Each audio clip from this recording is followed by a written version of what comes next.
வேதத்தில் இருக்க தொடர்ச்சியான காரியங்கள் நம்ம படிச்சுட்டு இருக்கோம். அப்படி இன்னைக்கு நம்ம படிக்க போகிற அதிகாரங்கள் என்னென்னா புக் ஆஃப் நம்பர்ஸில் சாப்டர் 16, 17, 18 இந்த 3 அதிகாரங்களை வாசிக்கலாம். இந்த 3 அதிகாரங்களில் என்னென்ன காரியங்கள் சொல்லப்பட்டிருக்கின்றதை நான் அழகான நோட்ஸாக உங்களுக்கு சொல்கிறேன். அதை நீங்கள் நோட் பண்ணி வச்சுக்கோங்க.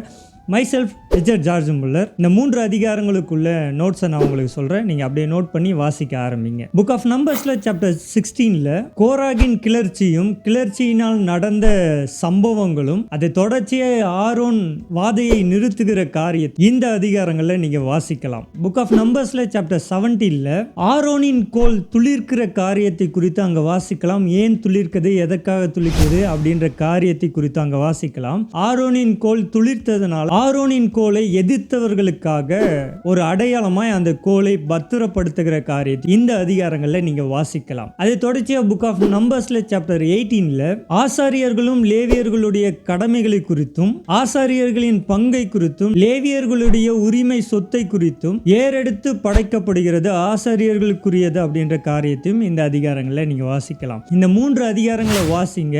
இந்த 3 அதிகாரங்களில் நீங்கள் நிறைய காரியங்களை சில காரியங்களை முக்கியமானதை நீங்கள் கற்றுக்கொள்ளலாம்.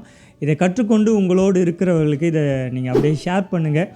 நான் சொல்கிற காரியம் உங்களுக்கு ஈஸியாக புரியும்னு நினைக்கிறேன். அதனால் ஈஸியாக புரிந்ததுன்னா உங்களை சார்ந்திருக்கிறவர்களுக்கு அப்படியே ஷேர் பண்ணிக்கோங்க. முக்கியமாக ஒரு விஷயம், ஃபாலோ பட்டனையும் அந்த லைக் பட்டனையும் கொஞ்சம் டச் பண்ணிவிடுங்க. அதை தொடர்ச்சியாக அப்படியே கீழே கமெண்ட் பண்ணுங்கள். உங்களுக்கு பிரயோஜனமாக இருந்துச்சுன்னா உங்கள் ஃபேமிலி மெம்பர்ஸ் ஷேர் பண்ணுங்கள். தொடர்ச்சியான வீடியோக்களை சந்திக்கலாம். பாய்.